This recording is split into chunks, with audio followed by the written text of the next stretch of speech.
The one thing I know for certain about my vocation is that my students are going to teach me. Yes, of course, I'm going to share knowledge with them, but they're also going to teach me about themselves, about what approaches work for them, and even about how to teach. A couple of years ago, I was working with an undergraduate Latine student. We had decided that they should prepare a set of pop songs in Spanish as part of their recital. We did this to round out the Western classical and musical theater songs already on the program, and because they had this wonderful affinity for CCM styles. I'd previously given them the song Eres Tú, written by Juan Carlos Calderón in the 1970s. It was a song I sang so many years ago in the dinner theater, a dinner theater performance, and I was always fond of it. So we decided that we would round out the set with two other songs of their choosing that were more contemporary. I asked the students to send me a list of songs they felt might be good options for them technically, and would also create a strong and exciting end to the recital. I was overjoyed by the response. A couple days later, they not only suggested songs, but shared what technical and artistic opportunities and challenges they might encounter, along with information about their personal relationship to the song and the relevance within their particular community. Like I said, my students teach me. Hello, my name is David Sisco. My pronouns are he, him, and my gosh, you are so welcome here to my podcast, Wholehearted Voice Pedagogy. This podcast is dedicated to the art and practice of teaching singers. It is an extension of my book of the same title, which was published by Routledge Press this past July. It's available on Amazon, Routledge, and anywhere you get your books. So today we're going to be talking about culturally responsive teaching. My very special guest is Noélia Luna Archambealt de Hernández, who is an associate professor at the University of Delaware.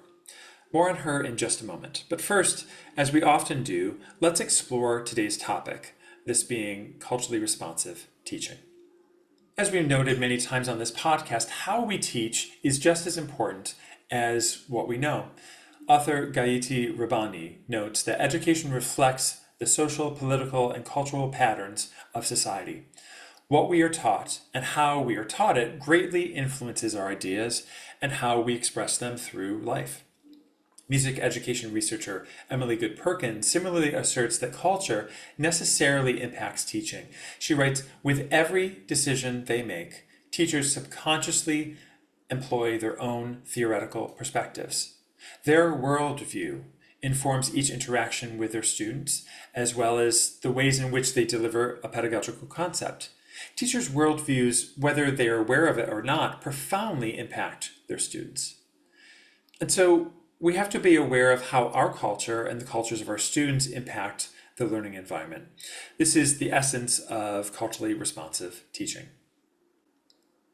Coined by researcher Geneva Gay in 2000, culturally responsive teaching is a commitment to using students' customs, characteristics, experience, and perspectives as tools for meaningful instruction. She argues that, quote, when academic knowledge and skills are situated within the lived experiences and frames of reference for students, they are more personally meaningful, have higher interest appeal, and are learned more easily and thoroughly. Unquote. Take a moment now to reflect on your own cultural heritage and how maybe it was passed down to you, possibly through your family or a community. What beliefs or values did you inherit from your culture? Are there certain behaviors deemed appropriate or inappropriate? And are these unique to your background, or are there other cultures for whom the same might hold true? In her book, Developing Multicultural Educators, Jana Noel likens our culture to a tree. She writes, some of these components of culture can be visualized as branches of a tree, as an outward and observable custom of a culture. It is the roots, however, that provide the deeper shared values and beliefs from which the branches grow. So, each of us has a cultural background that is unique, and part of the challenges in teaching is to construct a teaching space that leaves room for others' expression of culture and inspires us to share information from various frameworks that may resonate with different cultural expressions. Ha! Of course, all of this is easier said than done, especially if we are operating within institutional structures. Again, Geneva Gray writes, quote, there are several recurrent trends in how formal school curricula deal with ethnic diversity that culturally responsive teachers need to correct. Among them are avoiding controversial issues such as racism, historical atrocities, powerlessness, and hegemony, focusing on accomplishments of the same few high profile individuals and ignoring the actions of groups, giving proportionally more attention to African Americans than other groups of color, decontextualizing women, their issues, and their actions from their race and ethnicity, ignoring poverty, and emphasizing factual information while minimizing other kinds of knowledge, such as values, attitudes, feelings, experiences, and ethics. Culturally responsive teaching reverses these trends by dealing directly with controversy, studying a wide range of ethnic individuals and groups, contextualizing issues within race, class, ethnicity, and gender, and including multiple kinds of knowledge and perspectives. Unquote.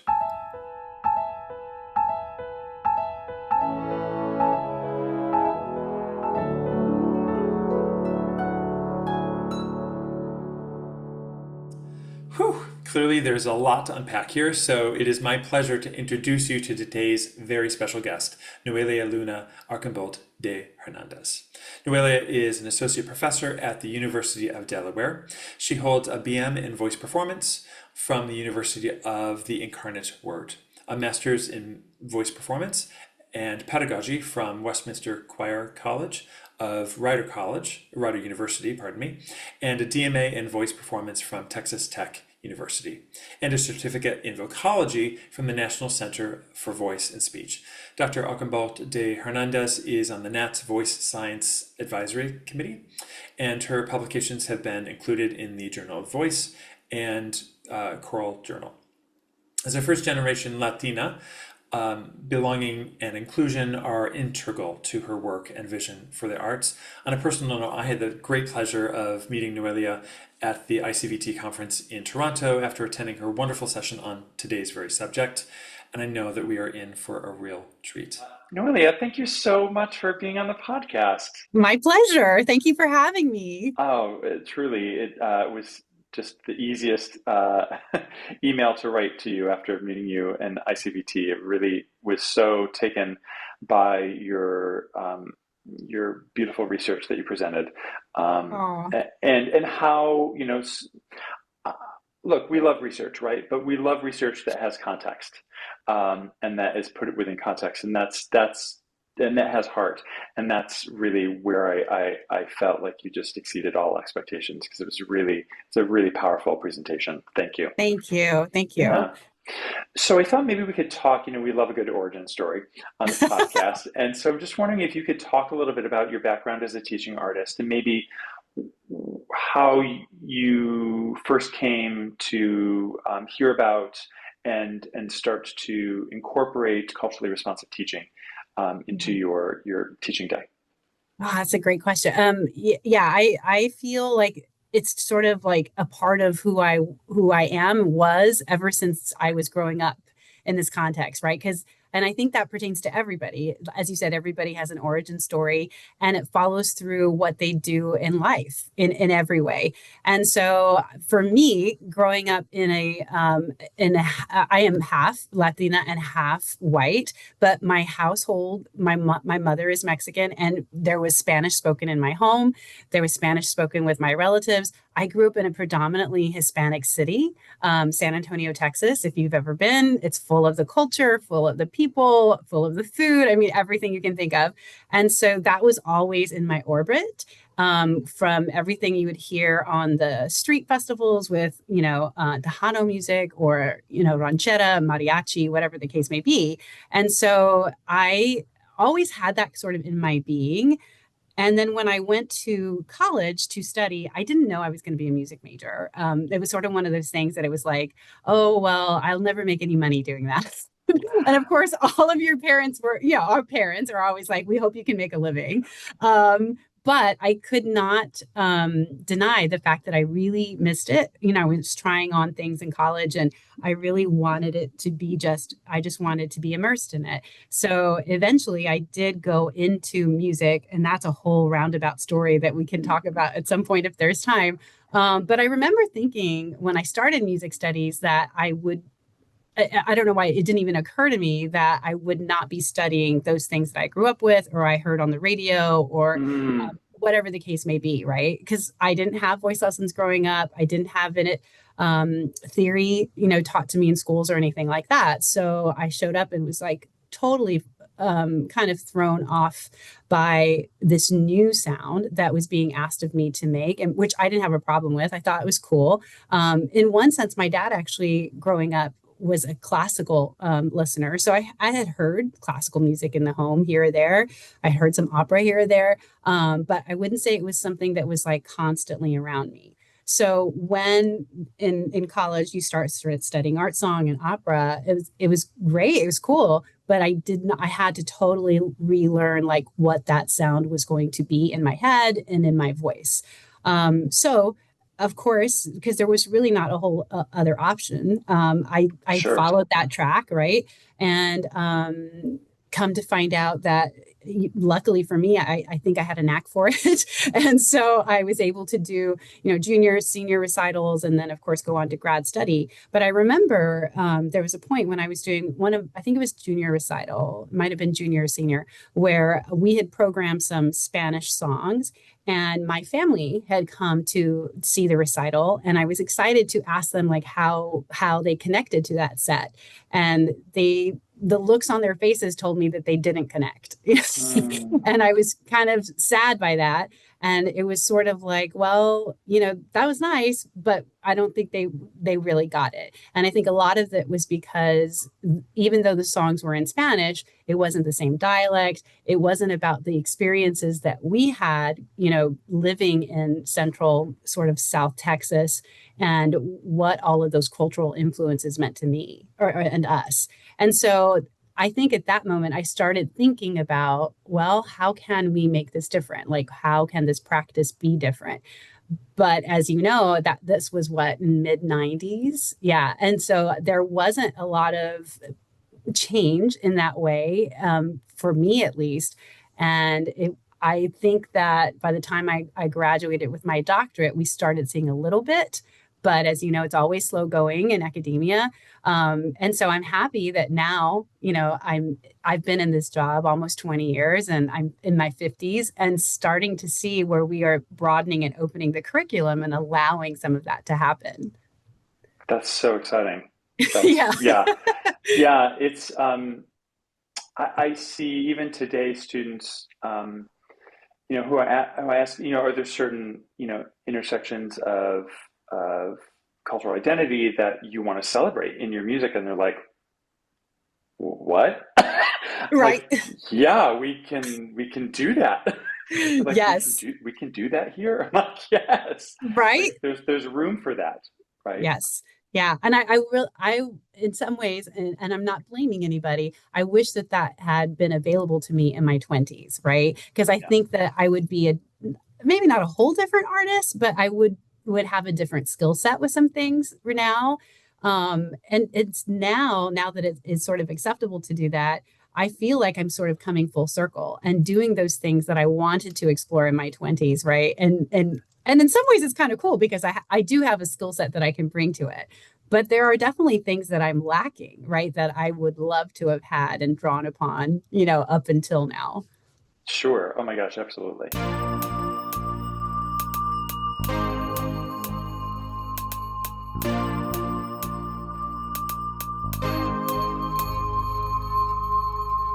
At the beginning of the podcast, I shared just kind of a definition, Geneva Gay's definition of culturally responsive teaching, and shared some tenets of that modality of teaching. But I remember I took a picture of one of your great slides from the presentation, and you kind of outlined how culturally responsive teaching could show up in several different ways in the voice studio. And I was just wondering if you could share maybe one or two or three of those as you'd like. Sure. First and foremost, I think it's a matter of getting to know your student. And that is not, I would say sometimes it's an easy task and sometimes it's not, but it's a matter of building the trust to where it can happen so that you are able to have those conversations and find out what it is that motivates them being there, right? And I think if I look back again and being honest about how I was when I was a 20-year-old, I'm not sure I knew the answers to that question or would know, right? Sure. And so I think we have to allow space for them to figure that out. And I think that's one of the coolest things about our jobs is that we get to see that progression, right? And if we don't impose ourselves too much, it truly is authentically them, and allowing them to sort of make those choices for themselves and guide their practice, I think is super, super important. So one of the things I said on that slide was deliberate and thoughtful conversations. And I think that is important with you and the student, but it's also really, really important to have with your colleagues and for your administration around you as well. Like, where are we going? How are we doing this? Are we all on board? And sometimes those are kind of uncomfortable conversations because not everybody is in the same space to make changes, or it's acceptable. So I think I wish something like that could happen everywhere for everybody. But I also want everybody to take care of themselves. And if that's not safe, then, Yeah, no, sure. And just the fact that, I think of, in academia, so many of us are, ships passing in the night. It's like, it's so hard to actually find time, right? Right. To get on to really meaningfully get on the same page and have those kind of philosophical conversations. I think that's, the structure that we work in doesn't always make space for that. For sure. It's being really intentional in how we reach out to our colleagues and do that. I think it's sometimes even on our own. Yes. And I mean, I can think of it, we usually will start the year off with a retreat of sorts with the whole, School of Music. And sometimes those retreats have a strategic plan focus or they have a policy focus. I think it's really neat when those conversations can really be sort of open and sort of free form, because I feel like those are the most interesting times of when we all get together and can kind of listen to each other and go. And I'm not saying those other things aren't important. They certainly are. Sure. But like you were saying, I think it's really, I would love to find a way where we have time for all of those things. Yeah. Yeah. So Absolutely. one of those things is like deliberate conversation, right? Degree requirements. I think that can all happen together. I think also, I think we mentioned this, I mentioned it at the presentation, but it seemed to be a hot topic at the Congress in Canada, and that is collaborative repertoire selection, right? And I know a lot of us sort of grew up in the days where the teacher would select and then you would do. And, again, that's sort of like how we were trained. But I'm very happy. And I want to even say that in my grad study, I remember my teacher sort of choosing that with me. And I think if it's collaborative, it's going to be directed in the things that student wants to study, which is, I think, phenomenal. You want to help them to where they're eventually going, because they may not be going the places that you are going. Sure. So I think collaborative repertoire selection is super, super important. And I think Brian was talking about this in his book recently in his presentation as well, Brian Maternash. And sort of understanding where and how to insert yourself. Is that where do I find resources for this? I'm interested in, I don't know, indigenous music of what place, right? Well, that student may not know where to go, or maybe they do because it's sort of in their familial background, it's sort of in their ancestry, and they want to explore that. And that is where I think we can always be a resource. Like, well, let's dig in this together and let's do the research for it, even if I don't have hands-on knowledge about it. Absolutely, and referring out, knowing that we can reach out to colleagues who may have that experience or may know kind of be able to point us in that direction. And I think that does such a great service to the student to see that I love it when we have an opportunity to remind students that we are co-learners, that we are really we're on this journey with them, and that they're helping to guide their study, right? For And sure. there are lots of things that we know and lots of things that we don't. And so how do Yes. we, where are those intersections, and our excitement in wanting to learn those because it's important to the student, right? Right, right. Well, I mean, I'll give you an example of something that's way out of my comfort zone. That would be if student came in and wanted to do heavy metal music, right? I think that's awesome, but I couldn't tell you how to do it. But I know people that I can send you to, that I think are Sure. amazing and doing this work on the daily. I would love to learn about it too, right? And I've had that too, right? Where I will, if especially if the student can pay for it, I will pay for it, right? Because it's part of my learning, right? So let me Yeah. reach out to this person. Let's set up a group Zoom lesson if they're not in the same city or the same state or they can't come, right? And let's all learn about it. And I think that adds to my practice as well as what I talk about in pedagogy, or who's even out there to where I can refer you. Absolutely right.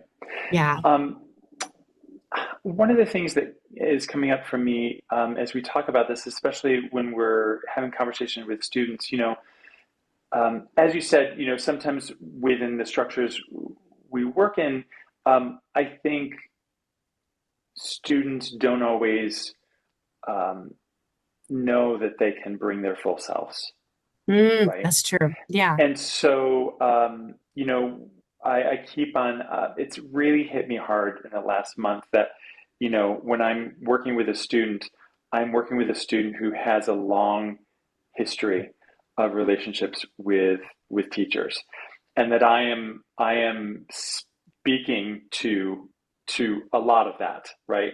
Right. And whether it was positive or not, right? And so I'm part of that. So I'm wondering if anything comes to mind for you in terms of when you think about culturally responsive teaching, um, kind of having to teach the student what that is, even like to kind of entreat them to kind of take on that perspective as well. Has that been something that you found? Yeah, for sure. Oh my God, I can think of a few examples, but the first one that I will refer to is one that came up when here at UD is when we first started allowing non-classical songs to be part of the repertoire, to be part of the studio. And I remember I had a really great relationship with this one student, and he was Hispanic also, and we were going through. What we were going to now study because the repertoire was changing. And I said, okay, well, let's look at your this other piece. And he brought the piece in. And I remember he looked at me right before we started singing, and he was just, deer in the headlights. And I thought, okay, what's happening? Normally I have no problems with you just jumping into song. And he was like, well, I've never sung this for you before. And I said, yeah, I know, right? And he said, I'm a little scared. And I thought, wow, what is causing the fear? Have I put on that persona that like everything that you bring to me needs to be perfect, needs to be, whatever the case may be. But even just stepping into something other, right? Or something that is more personal, I think is scary. Like you said, Yeah. sort of you're opening yourself up in that vulnerability. And I think, as much as we try to share that space, it is revealing another part of yourself. Um, and gosh, we could go on for this on a lot of topics. Another thing that happened just today, I was teaching pedagogy, and we were doing some labs, right? And in the labs, I was asking them to do a vocal fry to do some Pratt analysis for it, right? And I before we started, I was like, okay, everybody can do a vocal fry, right? We're going to talk about what that sounds like, what that looks like, what that feels like. And I overheard one of the students say at the end, "Oh, "Ooh, I don't like that." And I thought, oh, interesting. Like, I wish we could explore why they don't feel comfortable doing that, right? Is that because somebody told them, or it just doesn't feel right? And why? Yeah. Yeah. Yeah, it's so funny. I have an exercise that it's not unique to me, but I use vocal fry sometimes to release low notes, and students are like, I can do that, like that's Right. okay. And it's just like it's so interesting. I'm like, yes, you don't, like we can make an orchestra of sounds, right? And so Right. let's kind of explore and feel like,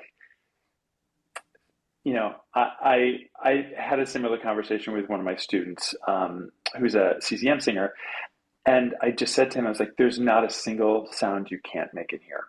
And my only thing is it sustainable or unsustainable? And you'll tell me. And if it's not sustainable, well, let's figure out a better way to do it, right? Yeah. Yeah. But but yeah, creating a space, even when we do attempt to create a space, which is one of the things I just want to lift up of what you're saying, right?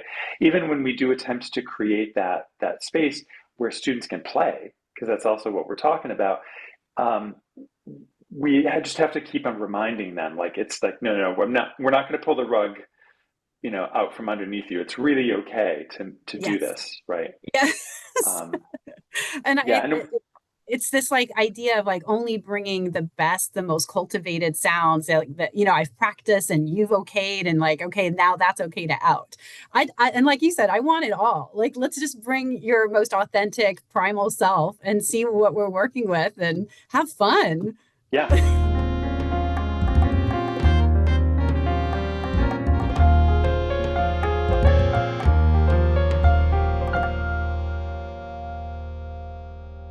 One of the things that was really striking, for me, from your session was, you started with a list of questions for us to Yeah. to ponder, before we dove in. And one of the questions was, how do you make space for cultural identity in technique work? And I Mm, have to say that that just like pierced me in a really good way. And I continue to chew on that and wrestle with it. And I don't think I have a cogent answer for it yet. And um, I'm wondering if you would feel open to kind of sharing what comes to you around that, or what suggestions you might have for us as voice teachers when we're thinking about a culturally responsive way of engaging with vocal technique. yeah. I'm still figuring it out for sure. Especially now that we've opened the door, we're allowing it. But gosh, I'm having a lot of fun for sure. And I go there because I think that that's the answer. I think the answer is sort of being open, Yeah. to what the student is looking to do. I always start conversations with new students as to, why are you here? Like, what's the goal? Let me help you get there, right? Even if, like we talked about earlier, they may not know exactly what that is, and those goals change over time. That's totally okay. But right now in the moment, this is what I'm interested in. This is kind of what brought me here. And I think that's always, whether it's somebody that wants to sing ranchera, or whether they want to sing spirituals, or if they want to sing heavy metal, or something that they don't even know is part of a group identity or a personal identity, and trying to figure that out. I love it when they bring things that I haven't seen before, and we have to kind of do together research together, because I think that actually will allow them the freedom to have the correct technique, if that's even a thing, right? I don't even like to use that term, but a Sure. technique that, as you said, is sustainable, and that's going to allow them to practice, it's going to allow them to explore, and hopefully allow them to be successful, right? I'll give this example. I know you heard this already in Canada, but I think it's one of the most profound examples. In fact, I was just meeting with the student. I told her that I might be using it as an example. She was like, please do. And that was the example I gave in Canada of a student that I had that was having a lot of trouble with vibrato in the classical sense. And so, and it was kind of frustrating for her. And so I said, okay, let's put that away, and let's look at something that, is more dear to your heart, more dear to your family. And she said, yeah. And so she brought in some Spanish music, but more of like ranchera, even some pop Spanish music. And I like that you hinted that to that too. And when I was reading our talk for today, topics for today. So the minute she started singing that music, she had vibrato. And I I was not expecting it. So when she started singing and having vibrato, I was like, hold up. I said, did you hear it? Did you hear what you just did? Right. And she kind of smiled and and I said, you heard the vibrato, right? And she was like, yeah. And I said, so why is it that you can easily have it here, but we can't have it over here? Right. So we had to together figure out what she was singing on that side. And I think, as we were talking about, she was singing with like her authentic full self in Yeah. that music.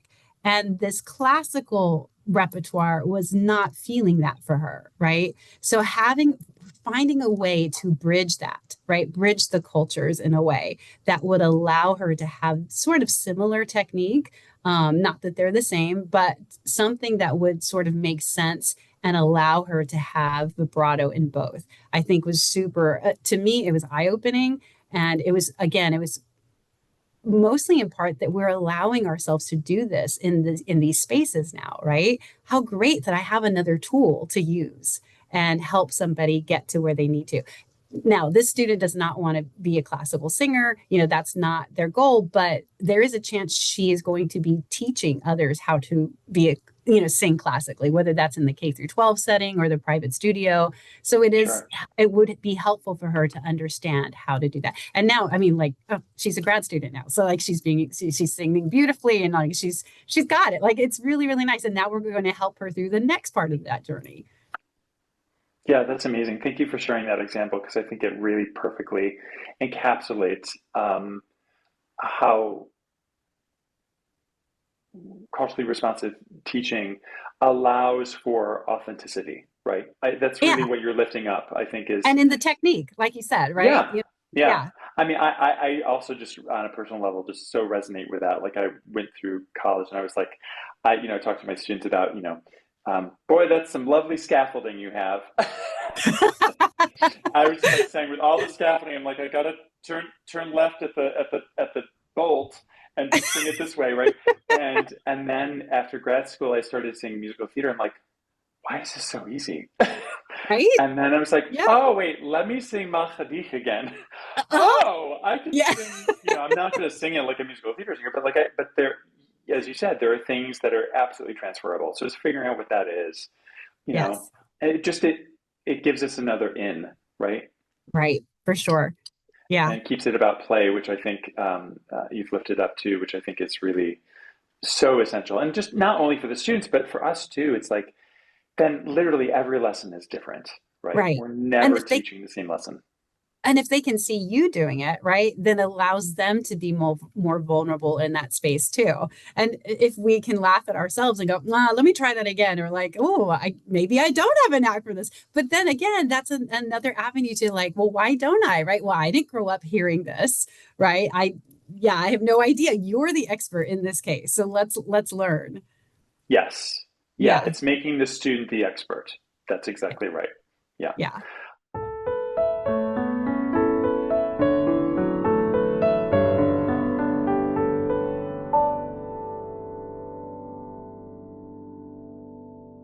So, as we've shared, we both, work in academic institutions, and we teach lots of different types of singers, right?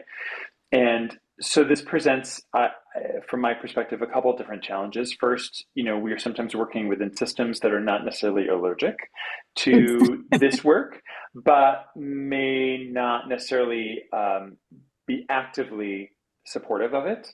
Right. And secondly, I think, I recognize that it can be overwhelming to try to comprehend lots of individuals' cultural backgrounds, and while also holding the idea that no one is speaking for an entire culture, right? This is just Right. one person's expression of their culture, and so it's a lot to wrestle with. And I just other than what you've already shared, which has been so impactful, do you have suggestions about how we can expand our cultural competency while still taking an individualized approach. Yeah. I love what you said because I think there's not one person that represents an entire group, right? I think that's super, super Right. important. And understanding that we must not make assumptions, right, about what any one person wants to do or is dying to do, whatever the case may be, because everybody is different.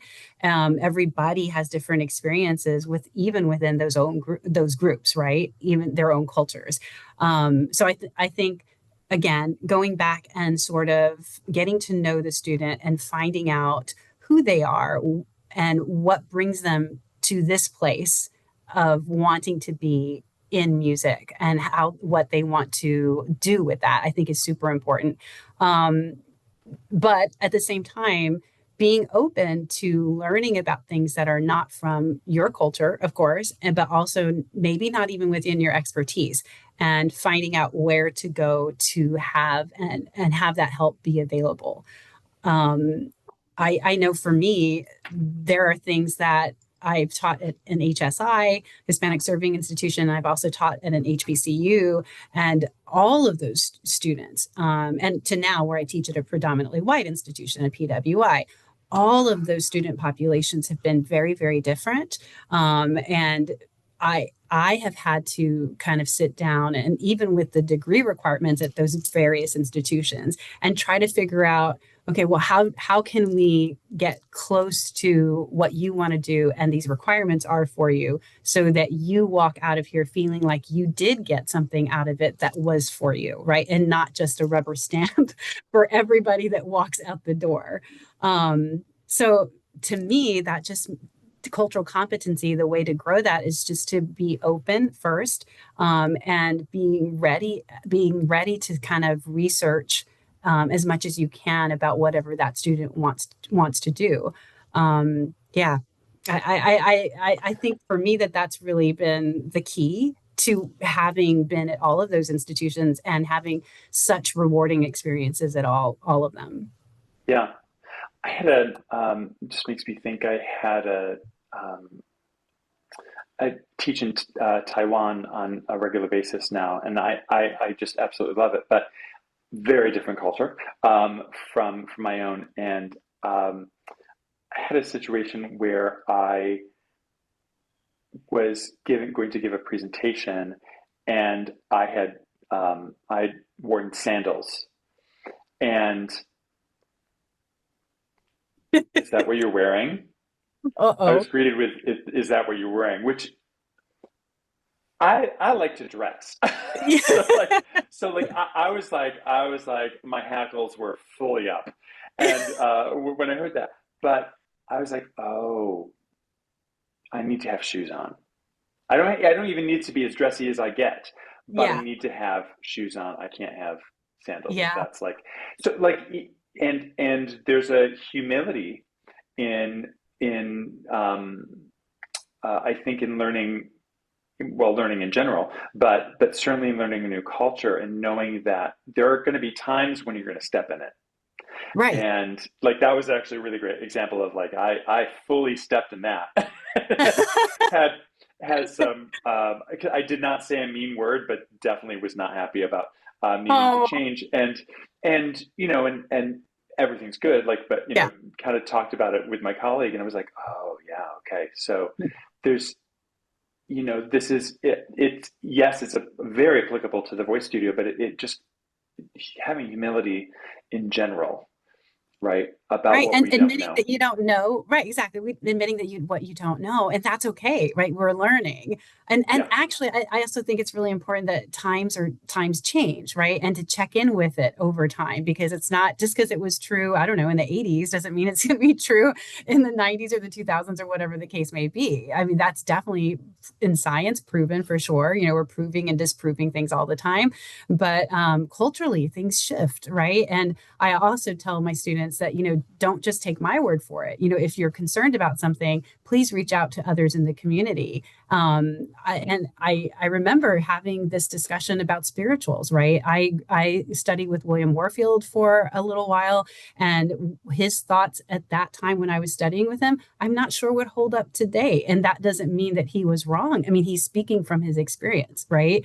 But today, I probably would encourage somebody to go outside of me and make sure that they are checking in and doing things that are going to be accurate, that are going to be, make sure we're not appropriating.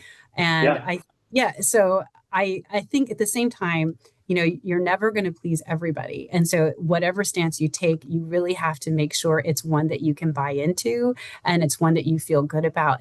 But super important that you've done the research about. Yeah, it's informed. Exactly. Yeah. Like the sandals thing, I would never have known. So now I know. So thank you for sharing that. Yeah. And maybe it was just specific to that particular, situation, but I Yeah. was like, oh, okay, great. Right. I'm gonna bring some fancy shoes next year. It's good. You know, it's we all have such varied studios, and that's such a blessing, and such a great responsibility, right? Right. Yeah. And it's a good reminder to just to pause and continue to try to speak to where the student is. Yeah. And there are so many times where I wish that I could not take back, but I could go back, right, Sure. and offer a different perspective. And I that's part of teaching, right? It's hindsight is 2020 for sure. And I sometimes wish that now that I've been doing this for over 25 years, it's like, oh man, I wish I could have started with this knowledge.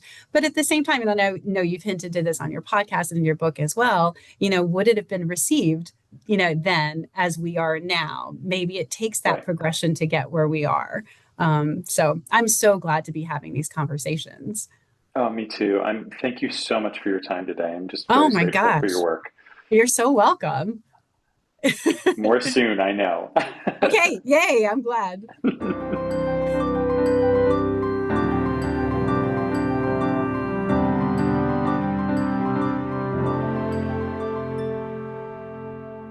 So much to dive into here, right?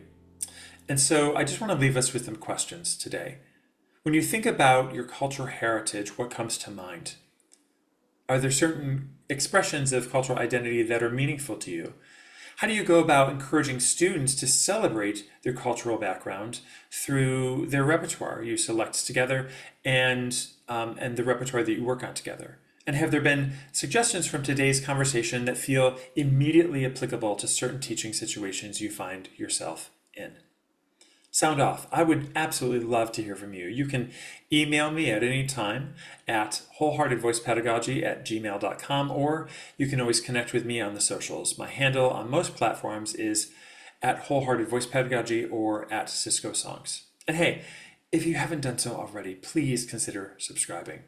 We have a couple more really cool episodes coming up this year, and I would love to share them with you. And maybe even tell a friend.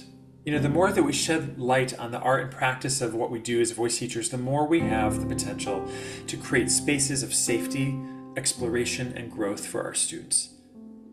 And isn't that what it's all about? More soon. Take care of you.